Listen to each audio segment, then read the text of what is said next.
Because during the time, and up to this time, there are still a lot of people saying that I'm wrong in there, that you cannot arrest a person with a warrant that you know of. Do you know as a person has a warrant, yet you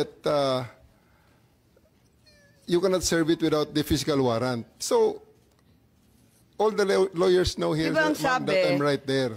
Kailangan ng warrant as soon as practicable. At hinihingi talaga ni former president. Di ba hinihingi niya? Hinihingi ng abogado niya, asan yung warrant? Tama, di ba hinihingi Yes, nila? ma'am. Anong pinakita nyo?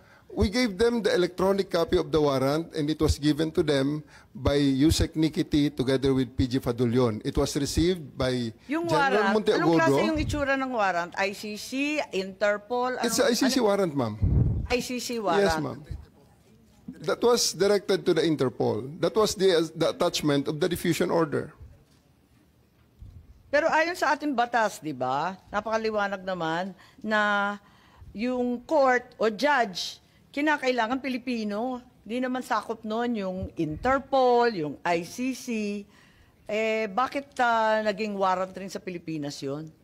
I will defer the answering to that question to the DOJ, ma'am, because I was with the DOJ during the time, and it was the DOJ... Hindi, nandun si Prosecutor Fadulion. Ikaw naman Yes, bumasa ng